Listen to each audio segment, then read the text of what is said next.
So to hop into things, first, the disclaimer that I always have to give is that this presentation is intended to inform, not to diagnose or to treat.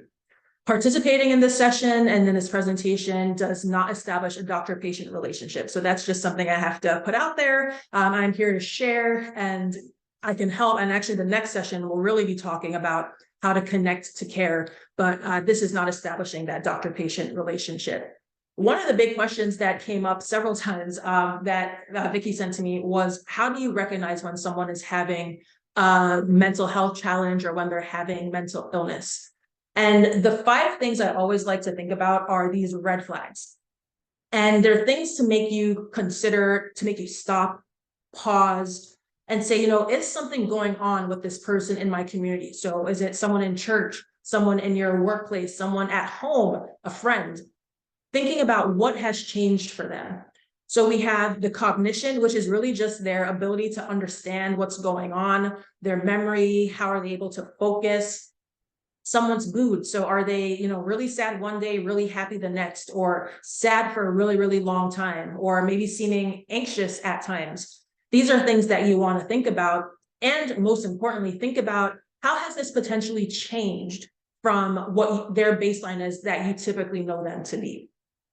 Their speech, that's another big one. Are they talking slower than usual? Are they talking faster than usual? Are they not talking as much as usual? Maybe they aren't speaking up, or the number of words they say is not as much as they usually would. Maybe there's someone who would go on and on and on in conversation, but all of a sudden they're just answering you with one-word responses. Yes, no, good, fine. Those are things to be aware of how has someone changed from the way that you know them to be. The thought pattern is another one. So is someone grasping reality? Are they thinking and speaking in a way that doesn't quite make sense? Those are things to be aware of. Sometimes we kind of laugh it off of, oh, they're just that way, or that's just how someone is. But we really want to think about, is there something going on that could make us think of possible mental illness? And the hygiene one, that's probably one of the most obvious to look at. And what is someone looking like? Are they dressing differently? Are they looking like they may not have showered for a few days? Maybe in your Texas heat, it's starting to get cold up here in Pennsylvania already, but in the Texas heat, maybe they're wearing a winter jacket when it's 100 degrees out. Or if they're here and it's getting cold, they're out in a bathing suit or something like that. And those types of things do happen at times. And it's something that we have to just be aware of, that there are changes that are happening. So keeping that in mind, let's jump into some of the categories. So I added in a couple more than what I had mentioned to Vicky I would talk about, just because I didn't want us to ignore trauma. I think it's an important topic to talk about. I think especially in Black communities, in the church in particular, there can be different forms of trauma that come up. But basically, we think of trauma as an emotional response to a terrible event like an accident, rape, or natural disaster, or really anything else where there was near death or the witnessing of death for yourself or someone close to you. So that idea of trauma, it presents in a lot of different ways. And for those who may be new, let me give you a refresher. So on the right, I have the signs and symptoms. These are things I want you to kind of be aware of, not necessarily memorize, but at least have heard of. And then in the light blue, it's on purpose, it's light blue, because I just want you to know have heard of these at once in your life. So examples of trauma disorders would be acute stress disorder, adjustment disorder, post-traumatic stress disorder, dissociative disorders, persistent complex bereavement are some examples. So these are just terms that we would use clinically, but what you would look for if you're looking to see if something maybe is going on with yourself or someone you love, you're thinking about, does someone have a low mood? Are they more reactive with emotional changes? Are they irritable, anxious maybe? Are they having nightmares or flashbacks, seeing things that, feeling like the traumatic event is happening again in the present time? That's what a flashback is. Or are they really aware of their surroundings, always scanning the room, always keeping an eye on the door, keeping an eye on the window to make sure that, you know, they are aware of what's going on? Are they easily startled? If someone drops a book, are they panicking more than would be normal? And then really one of those basics, having difficulty functioning on the day-to-day, that's probably going to be one of the things that's the most common across these more serious mental illnesses, that people are really struggling to function on the day-to-day. So that's just something to keep in mind. And I like getting you all to have the opportunity to practice recognizing this. So I'm going to read through this sample case of someone who is experiencing some traumatic symptoms, and then we're going to kind of chat about this for a bit. So we have Will. He is a 53-year-old male member of the church. He has attended Sunday services weekly for the past 3 years. Recently, he sits in the back row instead of the front where he usually sits. He frequently looks at the door throughout the service. When the drummers start playing for praise and worship, his whole body shakes. One day, Will comes up to you. He shares that he has been feeling increasingly sad over the past months. Will shares that 4 months ago, he was mugged at gunpoint, and he's had difficulty making it through each day since then. So in the chat, I would love for you all to just drop in the chat what you see as some signs and symptoms of possible mental illness in this scenario. If we're thinking back to the cognition changes, mood changes, speech, thought patterns, and appearance, what do we see here in this case with Will that might be a sign that something's going on? So I see someone says PTSD. And yeah, so this is a case where Will may be experiencing PTSD. PTSD, which is post-traumatic stress disorder, it's a specific combination of symptoms. So today we're not trying to teach you exactly which combination of symptoms someone has, but we know that he's probably experiencing some sort of traumatic response. And we see that there's the anxiety, easily startled, sitting in the back as opposed to the front. The chat's moving around. Involvement in Sunday service, hyper awareness of the surroundings, sitting in the back, uncomfortable in normal situations. I really like that Pat pointed that one out, that he's very uncomfortable in normal situations. Startled with the drums, looking at the door. So you all, isolating. You're pulling out the things that really are indicating that he may be having a challenge, and that possibly it's related to mental illness. So the thing that I want to point out, so moving forward, so I highlighted kind of the ones, and I think you got all of them. So the mugs at gunpoint is an important one to mention, because to be able to have a trauma response, there has to be a traumatic thing that has happened. So in this case, we recognize that Will, he was mugged at gunpoint, and that's what led to all of these symptoms. But now I want you to take a step back and think about it, right? Because I've given you this sample case where I kind of wrote it out for you step by step of all of the things that Will has experienced. But one thing to remember is that oftentimes you're not going to have this information. What you're going to have is you're going to have your observations of what you have seen. So are you in tune with your community, to your church community, to your family, to the extent that you would even notice if Will is now sitting in a different spot? Would you notice that he's staring at the door? Are you noticing how he responds when the drummer is playing? So it's one thing for me to tell you, but then it's another thing for you in your regular lived life to see these things. And what that really takes is being in community and having compassion to be able to really care about how people are doing. And I think that's one of the things that's so important, that you can't respond and make an impact if you haven't really been paying attention. And that's not an admonishment of any kind, but it's a reality. Like you can't know that someone's having a hard time if you're not paying attention to what things may be like for them when things are going better. And then I think the other thing is, how do you maybe even ask about what's going on? So Will's coming up and telling you that he's feeling sad, but then you may have to ask the questions of, what's been going on to get to the backstory. So just something to put out there that, one thing to recognize what's going on here in the vignette, and I'm glad that you all are able to pull that out. But in the real life scenario, it's how are you able to pay attention to see these things happening in your communities and in the groups of people who you love. So here I want to give a specific example. So this is a slide, and I'm not sure actually if well, it's being recorded, so you'll be able to see that, but there are different examples here of how some ways to respond to common challenges that come up. So in this scenario, we're going to look at the second row where with Will, he was appearing anxious. That was a word that you all used, fearful and panicky. So what this slide gives us is an example of how do you respond specifically to something like that. So something that I would love to have, either someone feels comfortable coming off of the mute and just commenting towards the group, or you can leave it in the chat. What is a way that you would remain calm, give reassurance, appropriate reassurance at that, help to calm the individual and seek to understand what's going on with Will if he were to come to you appearing anxious, telling you that he's sad about these things that have been going on in his life?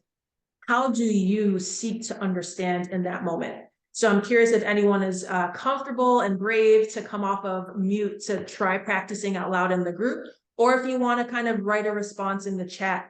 I'll pause for a few moments to see if anyone would like to do that.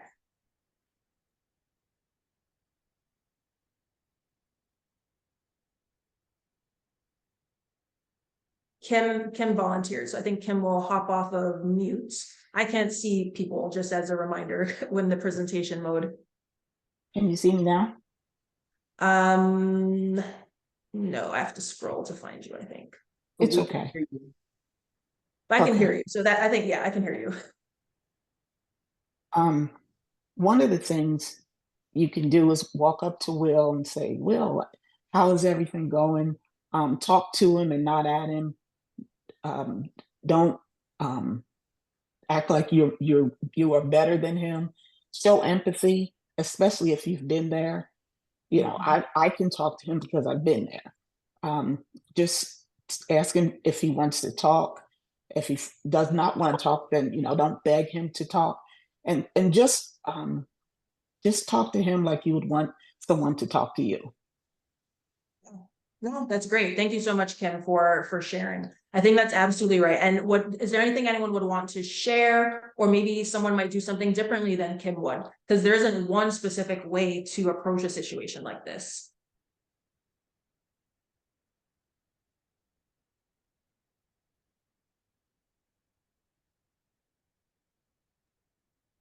Hello. I can hear you. Hi. Hi. Sometimes it may not be so much verbal, but maybe something as simple as a card, like a Hallmark card, something that kind of phrases how you're feeling, and just letting them know that he does have a friend if he does feel the need to talk about anything. And simple for a card is he can open that at any point of the day or night, where you may not even be available to talk to him and tell him, hey, you got a friend, but he visibly sees it through the card that you personally gave him.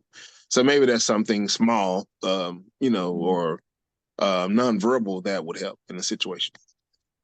Yeah, thank you so much for sharing that. And I think what I really like about that response is it is not quite dissimilar than what we might do if someone had just been in the hospital, right? If someone were experiencing some other kind of illness. It's very common that folks in the church will write a card to say, hey, I'm praying for you. Hey, I'm here for you. Let me know if you need anything. People might even bring food. Like, those are the types of things. Because remember, and you all shared this before, that mental illness is like any other sickness where someone is feeling unwell, and we can show up for them in the same way that we would show up for someone who's experiencing a different kind of an illness. And Rose said in the chat that you can pray and ask God to give you what to say as you approach him. Oh, I love that one. Where it's like, yeah, like we don't always know exactly what to say. We might be like Moses sometimes, who is like, God, who am I to go speak to Pharaoh? But God will give the words, So sometimes it's just as simple as that, to say, I want to be able to touch and to communicate my care and empathy to this person. God, use me. And then go from there. So I think I really appreciate those responses that you've given. So usually if we were in person, I would do this as a breakout, but I appreciate those folks who kind of came off of mute or replied in the chat to give some examples. So we'll switch gears and kind of take a pause and really switch over to mania. So mania relates to that video that we started off with Naomi.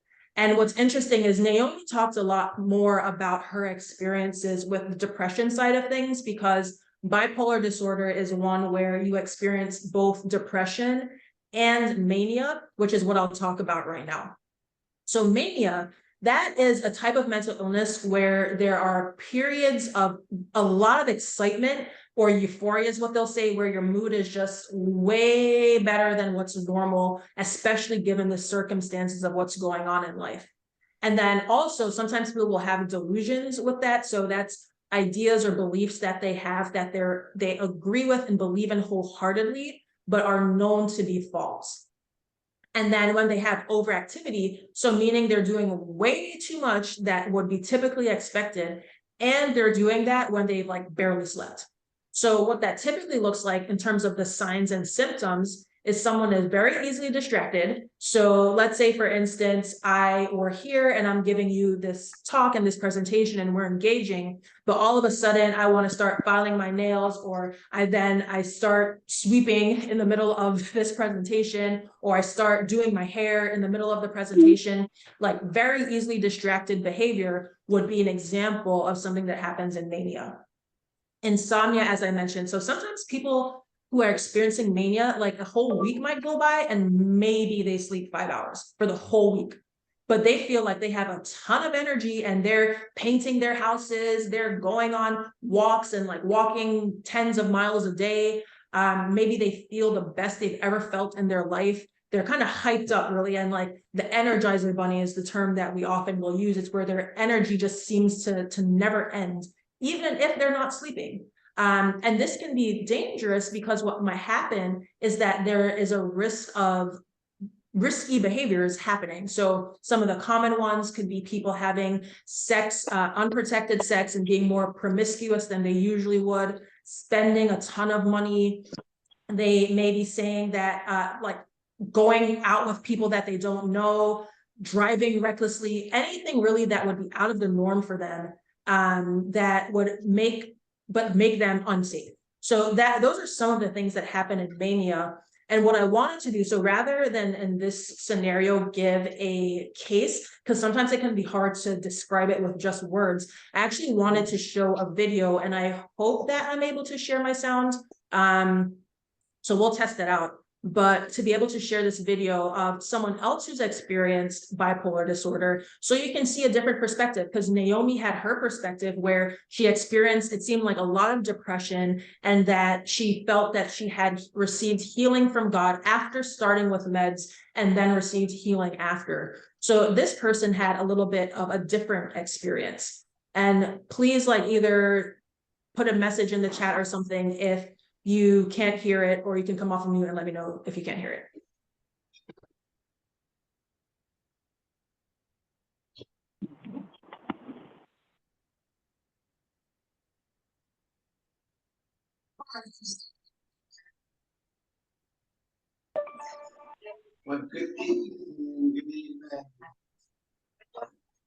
Oh, sorry, hold on. But can you hear it? Wonderful. You can hear it a little Who bit. was there? Who was all? Oh, Who just a all showed little up? bit. Hold on, let me see. Paul. Because I have to see if I have to be able to share sound. Here we go. To be able to do it. In media. I am also bipolar, and I'm here today to answer the question what it is like to have a manic episode, or what it feels like to. And just I'm checking in because I want to make sure it's a few minutes. So I want to make sure that you can hear it better. Are you able to hear it better? Okay, great. So as we're listening to this, what I want you to do as we're listening and watching is, as you hear this lady share her experiences with a manic episode, I want you to drop in the chat some of the things that stand out to you as things that she was doing or ways that she was feeling that encompass manic episode. So now I'll play it through the rest of the video. To have mania. And this is kind of one of those loaded questions because everybody's mania is so different. So I'm going to describe what I my don't hear manic anything. episode is like. And maybe it touches upon some of what you out there watching have gone through.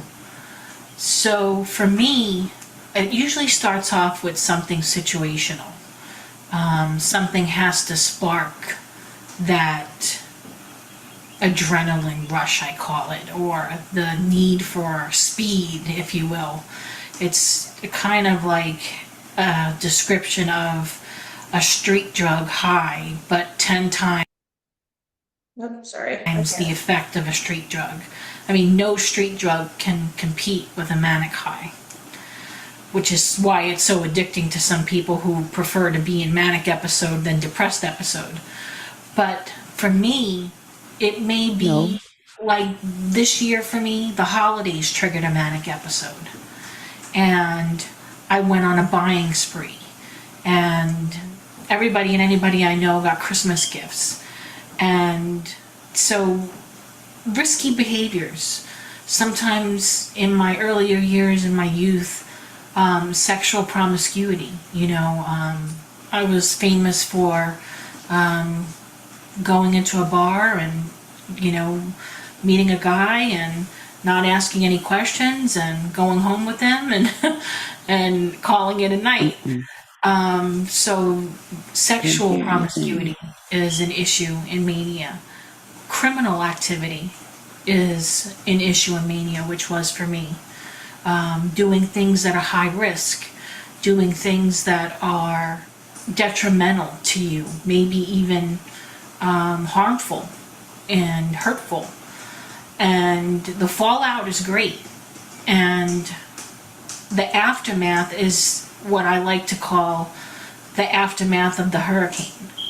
The hurricane has now hit, and now how do I clean this up? And that really is what is most terrifying for a bipolar person coming out of a manic episode. What did I do?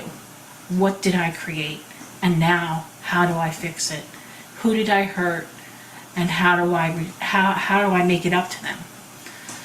And so I'm here to tell you, you're not alone. We all go through it. And the best thing that you can do is try to learn when you're in mania and catch yourself and go to your doctor and get some help, or call a prevention hotline if you need to, and get some guidance and get somebody maybe to help you, talk you down through it, and ride it out as best as you can with as little collateral damage as possible. Okay. Thank you to everyone who put some notes in the chat.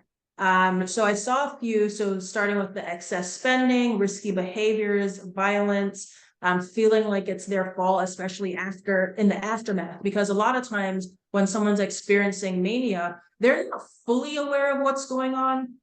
They may be aware to some extent, but also having some lapses, honestly, in their awareness. And even in the beginning, she mentioned having that need for speed, or her challenges being triggered by something that happened. And I wanted you all to be able to see this and hear from someone with lived experience, because she can explain her experience of mania better than I can just describing someone else's experience of mania.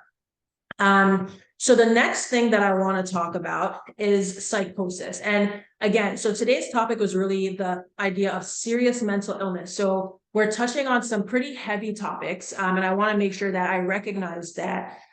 So please feel free, like if you want, and we're going to get to questions in a moment, but just if you're feeling like this is heavy, it's okay. Like this is heavy stuff. People do experience these challenges in their lives, and we have the ability as a body of Christ to be able to pray for them, to be able to be supports for them, and also to be able to help them get help from professionals when they need it. So just wanted to point that out there as an experience that some may be having as you're listening. And a question that came in here, so is it possible for a person to experience mania not to remember episodes? So that is possible. Sometimes depending on the extent of the episode, and then especially depending on what caused the mania, because sometimes actually substance use, and we'll get to that in a moment, can cause mania. So for instance, like cocaine or amphetamines, like methamphetamine, things like that can cause mania. And sometimes people won't even remember what they've done while they were manic. And what's even more likely, so someone can be both manic and psychotic, which is what we're going to talk about now. And if someone's experiencing psychosis, there's also a higher chance that they may not remember some of those things that happen if they're experiencing psychosis. So psychosis, it's the severe, again, so we're talking about serious mental illness. It's a severe mental disorder where thoughts and emotions are so impaired that the person has lost contact with reality. And this one can be quite sad to see at times if you know someone who is experiencing psychosis and seeing that they really aren't in touch with reality. Like their thoughts are so disorganized, they're saying things that don't really make sense, doing things that are disorganized and maybe don't quite make sense.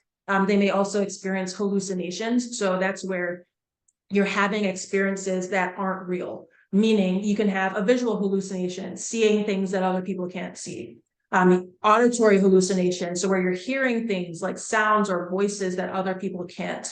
There may be paranoia, excessive, not fact-based worry about things going on in life, and other types of delusions. And I had talked before about delusions being a false belief. And then also changes in their mood. And that one I won't talk about as much, but it's a part of psychosis. So words that you may have heard of, schizophrenia, for instance, is probably one of the most common forms of psychosis that we hear about, but also substances like those same drugs I mentioned before, even marijuana can cause psychosis, and bipolar disorder can be experienced with psychosis. So it's a very serious illness. Schizophrenia impacts about 1% of the population. So does bipolar disorder, but they really can impact how someone is able to function on the day-to-day. But one thing I really want to emphasize too is that all of these ailments have treatments. So not to say that they're particularly curable with medicine, but there are many treatments that exist that help people to live fulfilling lives that they want to have. So I want to make sure that it's not all doom and gloom, that there are treatments, both therapy and medications, in addition to the spiritual supports that we can provide as the church. And with that, the last topic that I wanted to cover is this idea of addiction and substance use. And truthfully, it can, this could be a whole separate topic. But the main thing I want to emphasize, because sometimes this comes up in the church as substance use disorder or addiction as a moral failing. That if someone is addicted, it's because they're not a good Christian, because they're morally corrupt or something of that nature. And truthfully, it's addiction. Addiction is an illness like any other illness, because basically what happens is these substances hijack the brain, hijack the chemicals, the neurons, the cells in the brain, and make a person feel like they cannot function without the substance, which then leads to more use and more use and more use over time.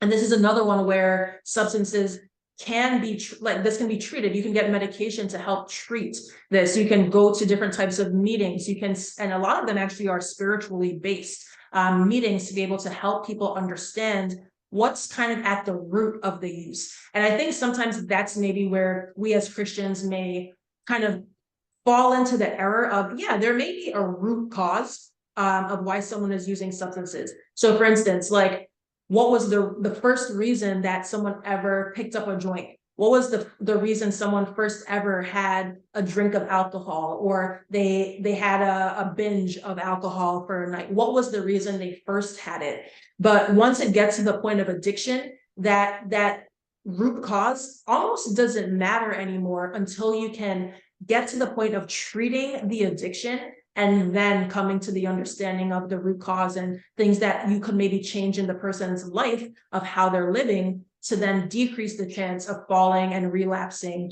back into substance use. And here I just wanted to show a list. Unfortunately, this list grows leaps and bounds by the day. There's so many new drugs that come into the market.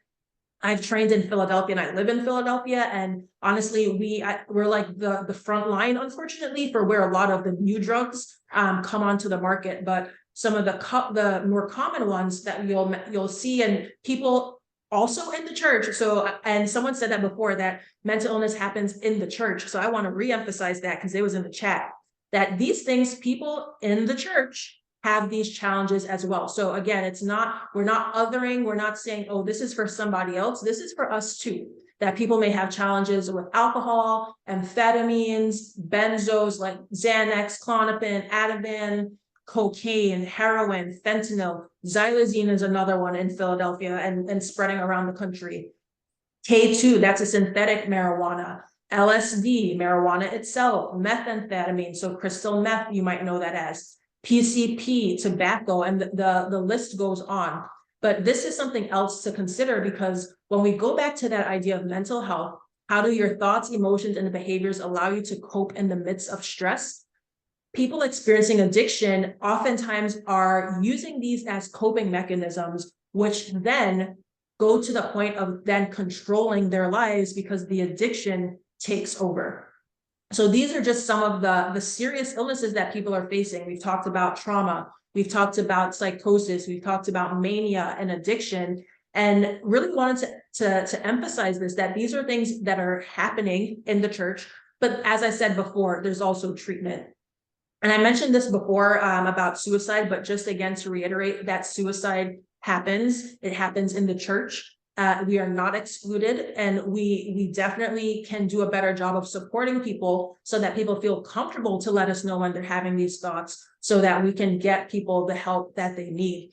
But, I said before, it's the 10th leading cause of death in the US, 3rd leading cause of death in the group age 10 to 14, 2nd leading cause of death for the group age 15 to 34. And men are 4 times more likely than women to die by suicide, even though women are more likely to attempt suicide. So these are just things to know about because it happens to our communities. Warning signs. So we talk about, is someone talking or writing about death? Or is there a change and increase in drug and alcohol use, mood changes, speech about hopelessness or worthlessness? Are they isolating more and more? These are warning signs and risks as well for suicidal behavior. Preparing for death. So that could look like giving away items or maybe even changing their will. And then increased participation in risky activities. And some of this you might see kind of overlaps with some of the illnesses we've talked about. So some of these may overlap with bipolar disorder. It may overlap with depression. It may overlap with addiction. And we know that having a mental illness, whichever mental illness it is, increases your risk compared to people who don't have mental illness. Having a mental illness increases your risk of suicide across the board, but to different degrees for different illnesses. So it's something to be aware of. I should update this slide to include 988. That's the new number that you can call. So it's like the 911 equivalent, but for mental health, to call 988 if you or someone you know is experiencing suicidal thoughts or any other concerning mental behaviors. So with that, I'm keeping an eye on the time. I'm going to go through this quickly just so that we have time for questions, because I did go over this the first time, but I'm going to give it just a slightly different bend given the topics that we talked about today. But as I said, and I always say, this is my thing, faith, meds, and therapy. Like, I really believe that as Christians, this is how we should approach mental health treatment. And there's a lot of literature and research and evidence and that shows that this combination, it works. So on the spiritual side, we're talking about how are you leaning into your spiritual health? It's community, it's leaning into your time with God, worshiping, reading the Bible, getting involved. Whatever allows you to build yourself up spiritually, that in and of itself is helping to decrease your chances of mental illness. There's data on that. And if you experience mental illness, to improve your outcomes with mental illness. So being strong in the faith, it's good for a lot of reasons, just to be connected to God, but even for our mental well-being, there's evidence to show that building our faith is great for that. And then there's medication. So I talked about, we talked about psychosis. So there are antipsychotic medications, there are mood stabilizers for bipolar disorder. There's medications that people can take to treat addiction. And also for trauma, some of the same medications that we use for depression, for instance, also are known to help with trauma. So there are medications that help. And you don't always have to be on them for life. That's something that you have those conversations with your doctor, because I know some people are afraid of like being on medication forever. I mean, even myself, like I don't want to be on any medication forever. But sometimes some people need that, but not everyone does. So those are conversations to have with your doctor. Therapy. I love therapy. I love therapy. Therapy is really just an opportunity to talk to someone about the challenges you're having, and they will give you direction on how to deal with it. And there are tons of different types of therapy. Here I just listed a few, but there are tens, if not hundreds of different types of therapy. And it's about having the conversation with your therapist, psychologist, or psychiatrist about which would be right for you, depending on what your challenges are. And then some other stuff, like there are things you can do. Herbal remedies are helpful, acupuncture, exercise, meditation, massages are great, guided relaxation, yoga. These are other things that you can add into your faith, meds, and therapy repertoire to help promote mental health and also to treat mental illness if it comes up. Some more practical things. So from that behavior perspective, sleep. Y'all, we gotta sleep, okay? We have to make sure we get sleep. I'm towards that 9 hours of sleep per night side of the spectrum. I try to make sure I'm sleeping to make sure that I'm protecting my mental well-being, trying to get exercise every day, going on walks, having a healthy diet, surrounding yourself with positive people. So finding community, whether it's in your neighborhood, the church, your workplace, family, leaning into faith, avoiding alcohol and drugs, because as I shared, both alcohol and other drugs can lead to depressive symptoms, mania, psychosis, and other things. So protecting your well-being can be done by avoiding those types of substances. And last but certainly not least, talking to a professional when you need help. That's really kind of it. Like if at the end of the day, this talk isn't for you to know when should I talk to a professional or not. Like if you think you might need a professional, go to a professional. Even if that's your primary care doctor, they can let you know if they're able to help, because a lot of primary care doctors do deal with mental illness. And then they'll let you know if they need to refer you out to a specialist like myself, a psychiatrist. So with that, the summary that I have for you all before we go into questions is, mental illness is common and it impacts both Christians and non-Christians. Church leaders play an important frontline role because church leaders are often the ones that people are coming to, not me first. Spiritual health and mental health, they're interconnected, but they are different. Serious mental illnesses are common and they're treatable. And then faith, meds, and therapy, they each play an important role in the mental health and healing when you're having mental illnesses. Just a couple of resources. So I have, we're going into like a year and a half now, the nonprofit Christian Mental Health Initiative. If you visit christianmentalhealthinitiative.org, we have a ton of resources on our website, lots of blog posts talking about mental health from a Christian perspective to get into these topics even more. So you can visit us on the website, christianmentalhealthinitiative.org. You can also check out some of these national resources. So SAMHSA is the Substance Abuse and Mental Health Services Administration run by the government. The National Suicide Lifeline that I mentioned, Suicide Prevention Lifeline, that's 988. The National Alliance on Mental Illness is another one. That one was originally a grassroots organization formed by families of people who have mental illness, and they have lots of really great resources around the country. And they have chapters basically in every major city and also not as major cities. Lastly, so you can always follow me on social media. In addition to the Christian Mental Health Initiative website, I have my own website where I have additional content. And I keep forgetting to update this, but YouTube, I have lots of videos on YouTube as well, talking about faith, spirituality, mental health, and just really resources to share. And then lastly, I'll leave this up here for just a moment. If you're interested in supporting the Christian Mental Health Initiative, we sell this merchandise where 100% of the proceeds goes towards the foundation and the nonprofit to be able to just help continue the work that we're doing. So if you wanted to take a picture, use your phone QR code to scan the QR code there, and you'd be able to buy a sweater, maybe, I don't know, it seems like it's probably still hot in Texas, so you might not need one of those yet, but maybe a t-shirt or a mug or a Jesus Plus Therapy sweater, really to just go along with the idea that Jesus, so that faith in him with meds and therapy, it's a great combination.